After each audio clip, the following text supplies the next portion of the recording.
Hey guys, Triple B here with your Pokemon TCG Weekly News Roundup. Some exciting stuff going on this past week. We're getting a breakdown of how many points you'll actually need to get an invite to the 2024 World Championships, as well as kind of what the limitations are in place for that. Best finish limits, I know, was something that a lot of people were kind of like,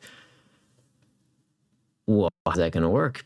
Like, the season's already started, so people have been going to events, but they're not 100% sure on how it's actually all going to pan out.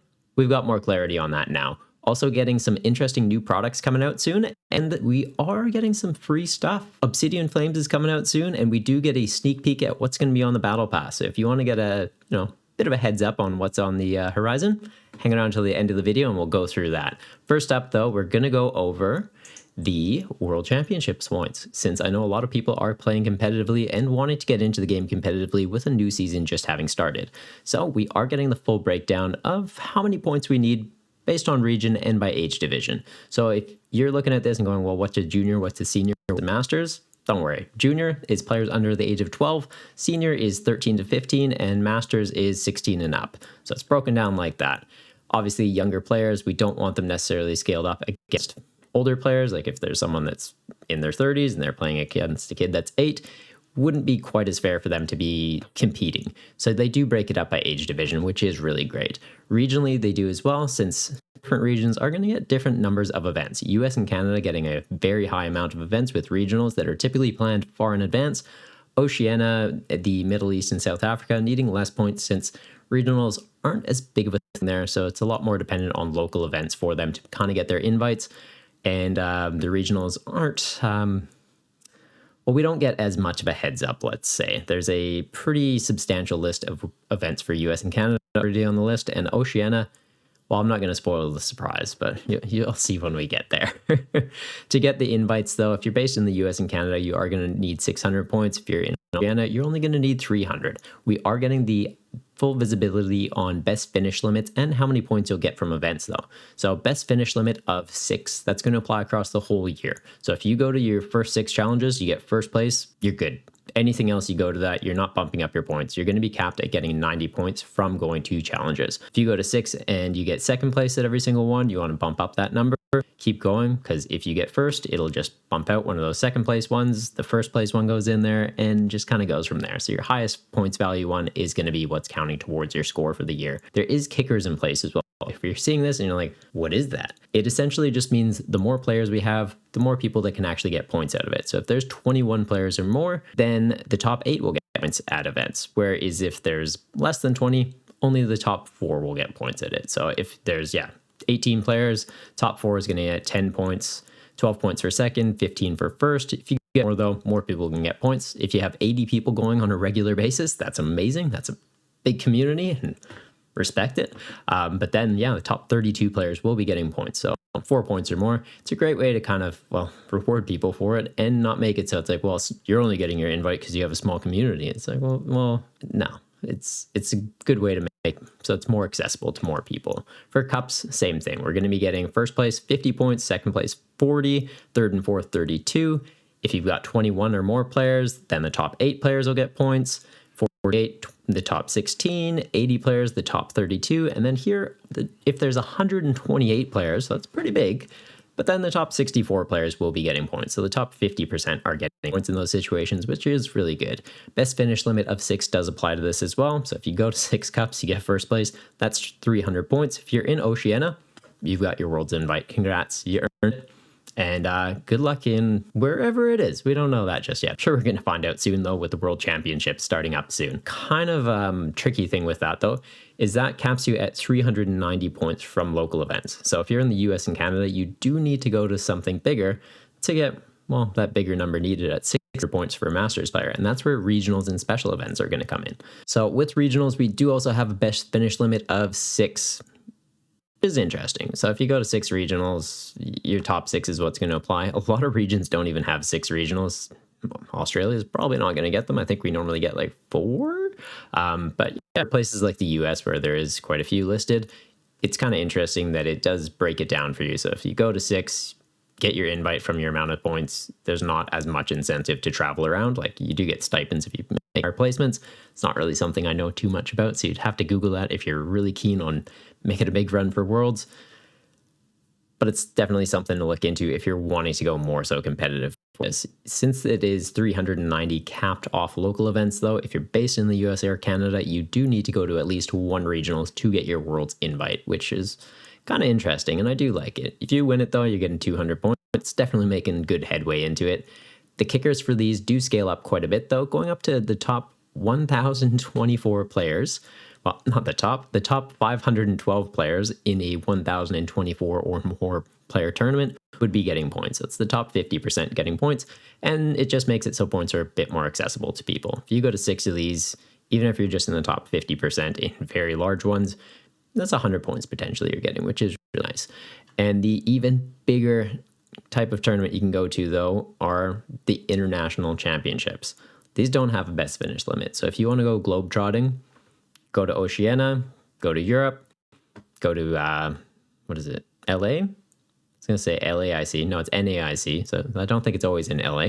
But NAIC based in North America, EUIC is Europe, and OCIC being Oceania.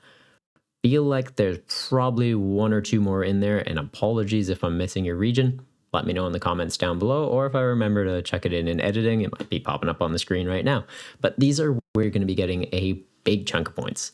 The funny thing here, though, is even if you get first place, you're getting 500 points. If you're based in the US, you're not getting a Worlds invite, so you need to go to some local events or at least another regionals. So if you're fully banking on just like, oh, I'll just go to NAIC and win it and go to Worlds, you got to go to something else too. You can't just bank on that. It'd be very funny if the person that won NAIC didn't get a Worlds invite. Like, I'm sure they've gone to something else, but there is potential for that to happen, I suppose.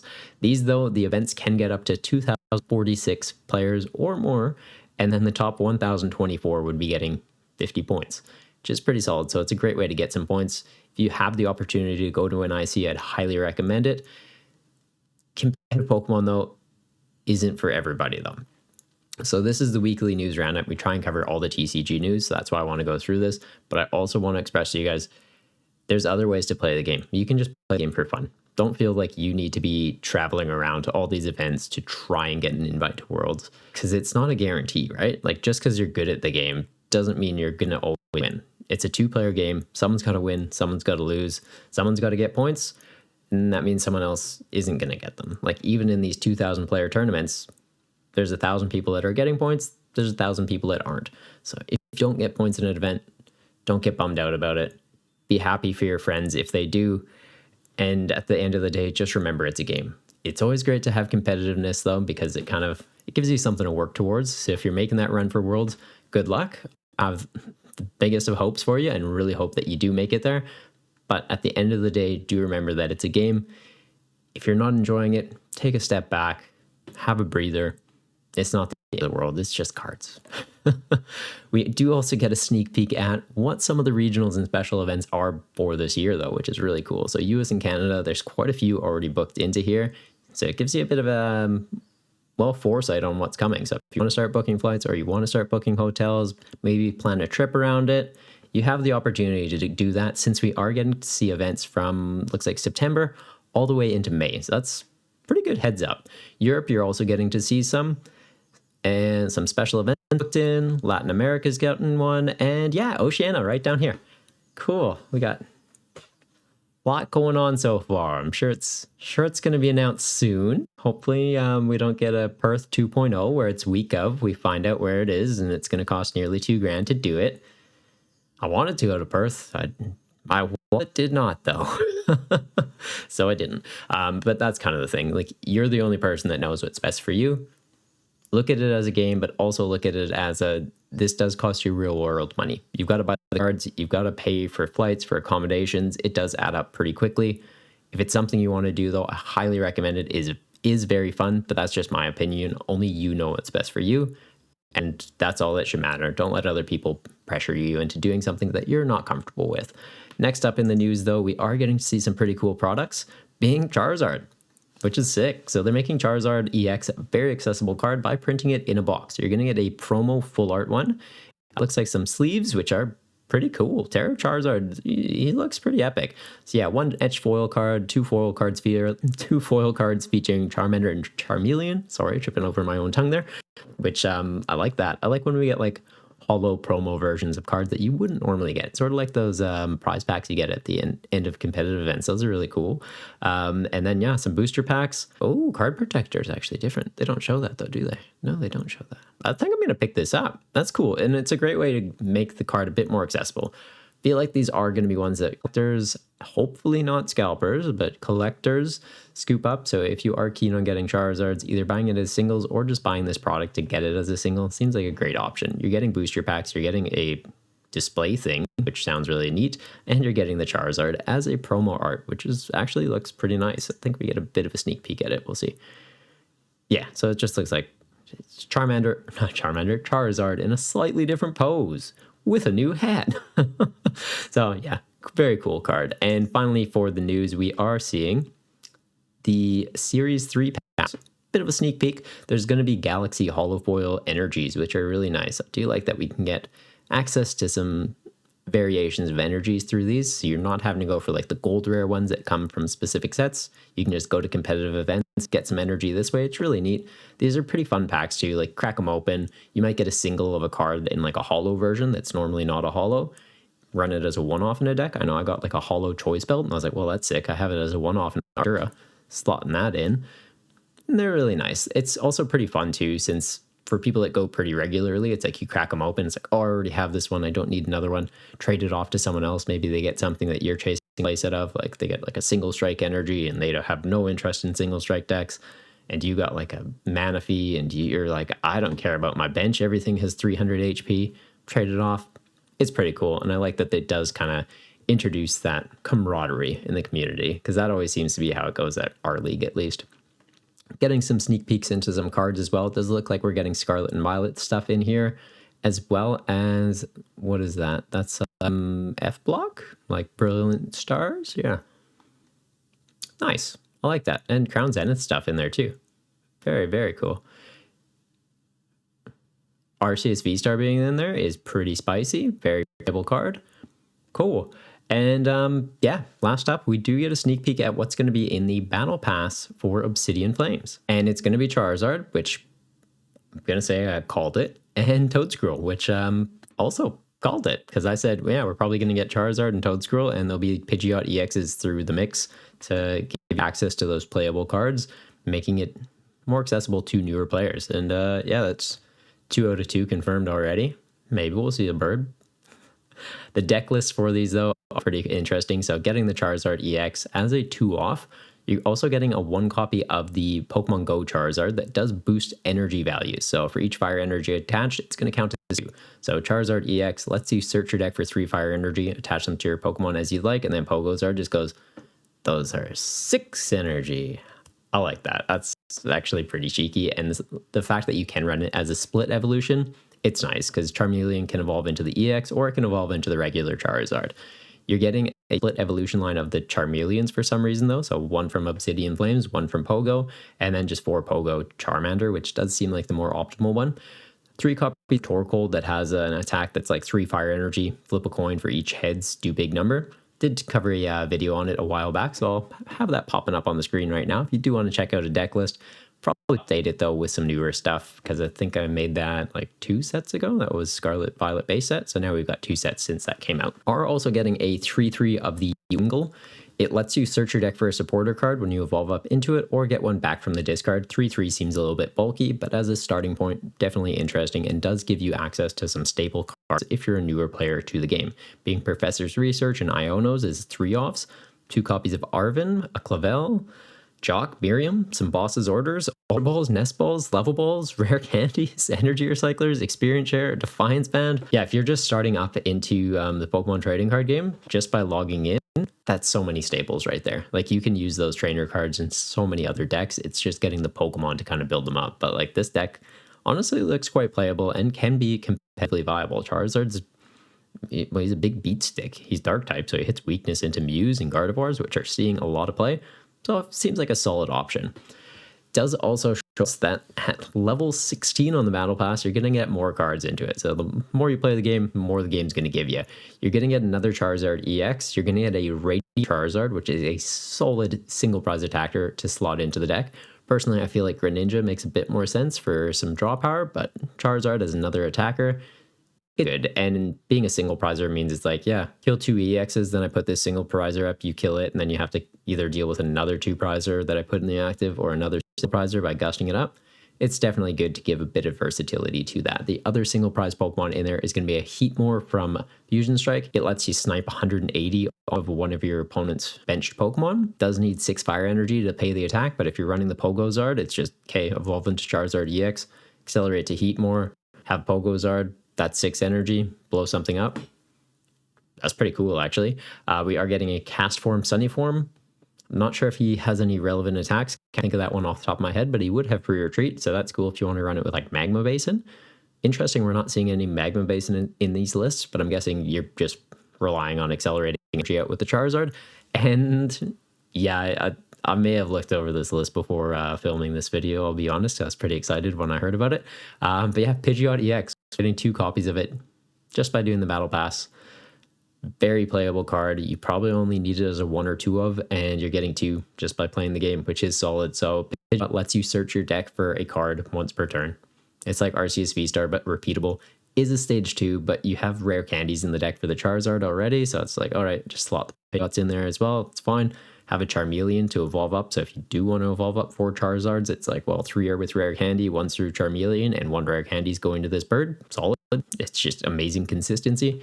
Another bird in here being a Squawkabilly EX, so if you didn't get one from Paldean Evolved already, you can get it on this Battle Pass. On your first turn, just discard your hand, draw 6.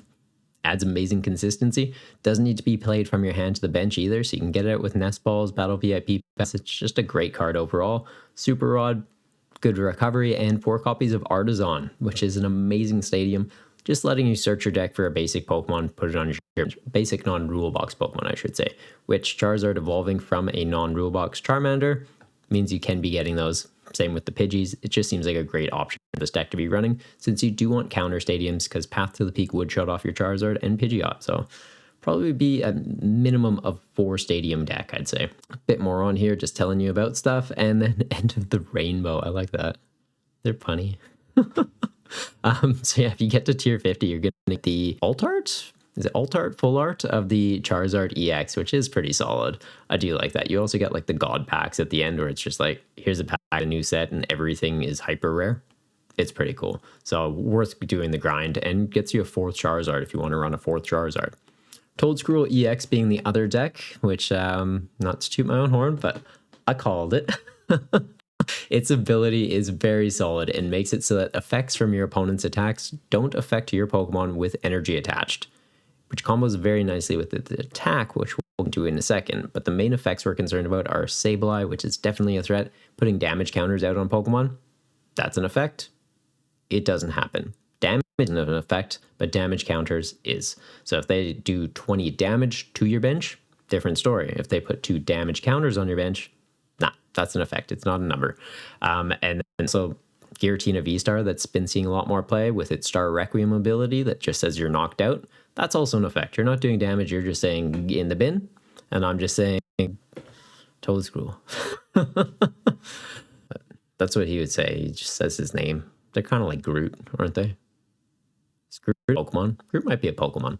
But its attack, Colony Rush, it's going to do a base damage of 80. And you'll see that little plus sign there. Well, maybe you won't. It's kind of small. Well, can we zoom in? I can zoom in. Oh, yeah. Enhance that. So the attack does 40 more damage for each of your bench Pokemon that has any grass energy attached. 5 Pokemon can be on your bench. 5 times 40, 200. Makes you do 280 damage. V-Star Pokemon having 280 health. Yeah, let's de-enhance that. Go back to normal size. 200 health, though, means you can be one-shotting things like Arceus V-Star and Lugia V-Star. If they have V-Guard energy attached, it's irrelevant. You're not a V Pokemon, so you can just be one-shotting them, which is really solid. We've also got some interesting grass Pokemon you can be comboing them with. And the idea I had with Toedscruel was always running it with Cherim, where you evolve up. You can attach as many grass energy from your hand to your non-rule box Pokemon in play as you'd like. Toedscruel evolving from a non-rule box Pokemon means you can just rush energy to it before you evolve up into it. You evolve. Now you can't attach more energy, so make sure that you did, or at least attach one that way, and then your attachment for turn can be just from hand. You're fine. And seemed like a cheeky way to get around it. And Yeah, spoiler alert, Pokemon had the same idea. So we're seeing Toedscruel EX in here, getting it as a 2-off. Also a single prize Toedscruel, which is interesting. 4 Toedscool, so you can be evolving up into them. We're getting the Torterra line from Brilliant Stars, which is a personal favorite deck of mine. I actually recently did a video on that one as well, so there might be a link up onto that. Solid single prize Pokemon. It does 50 damage for each of your evolution Pokemon in play for just 2 energy. So if you have 6 evolutions in play, 300 damage, you can be doing some big numbers. Gives you a single prize attacker for the deck to make the prize mapping a little difficult for your opponent, and just another beat stick to have in here. It's going to evolve from Grotle, which has an ability just letting you search your deck for a grass Pokemon each turn. That's great. Gets you into your Toedscruels, can get you into your Cherums, since, yeah, like I said, Pokemon had the same idea for the deck. And just solid options. There's a lot of synergy in this deck. You do have a Manaphy just for some bench protection. Cherums only having, I think it's 80 HP or 90 HP, are definitely a threat of Greninja. Like Radiant Greninja comes up, goes 90-90, so Manaphy protects them from that.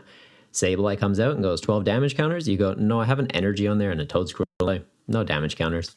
So it's definitely a solid concept, and I like that we are getting this for free, because people wouldn't necessarily be incentivized to try this card if they had to craft it. But if they're getting it for free just for playing the game, it's like, oh, well, I'll try it out. They'll refine the list, and maybe what seems like a rogue deck becomes top tier.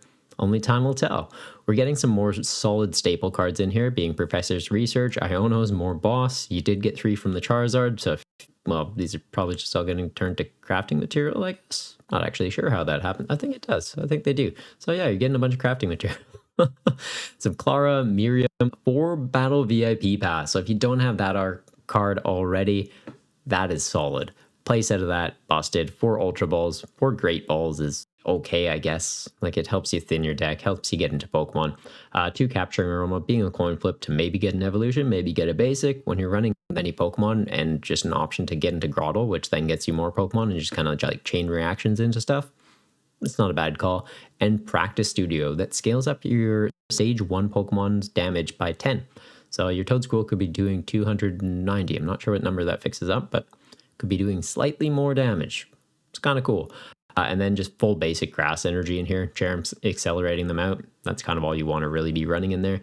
I guess you could be running like reversal energy maybe, and a Luxray. That could be kind of fun for the Torterra line. And then you have the Luxray for into like Lugias or water decks. So something to play around with. Similar though, at level 16, you're going to, oh, not level 16, level 14 for this one. We're getting some more stuff. So Toedscruel EX, some Eldegoss from Evolving Skies. I'll have to check that Eldegoss. I think that's the one that lets you get energy from your deck and just put it right into your hands. I thought that was Battle Styles though. I'll double check that one. Illuminion V, just another solid one-off tech to have. Bench it, search your deck for a supporter card, put it into your hand. Another Squawkabilly EX, some level balls, Super Rod, and 3 copies of Path to the Peak. Not sure how I feel about Path to the Peak in this deck, since you do want your ability online, but I guess as like a 1 or a 2 of counter stadium, it could be interesting. I feel like that stage 1 plus 10 makes a bit more sense. If anything, probably just run with this with Artisan, to be honest, though. You want to be establishing your bench very quickly, get energy onto things, scale up your Toedscruel's damage, also just have those solid abilities in play like Grotle and the Cherum, and you're in a good spot. And for this one, though, at tier 50, you're getting 4 illustration rare Toedscool. That's epic. I love that. That's such a cool That's going to be it for the news for this week, though. Definitely some solid stuff, and I love the direction they're going with this game. The competitive scene is, well, it seems like it's getting a bit more accessible. The best finish limit's being set to 6 for the year instead of, I believe it was 2 per quarter before, is nice. So if it's like, hey, well, January, March, I'm really busy with like uni or work or something, and you can't go to any events, that's okay, because you can just get more events in at a later date or an earlier date if possible, like go to some more leagues or challenges or cups beforehand. So it's good that you have that flexibility across the entire season instead of just like hyper focused that it's like every 3 months you need to be watching that calendar, making sure you're not missing on something when you can. The free cards on PTCGL are always amazing, and I love to see that. And the new prize packs are actually really interesting and kind of cool that you can get like promo stamped RCSV stars. So if you don't have that card already, solid staple to have, and maybe you'll get it from some prize packs just by going to a league. If you do, congrats, by the way. But till next time, guys, take care of yourselves.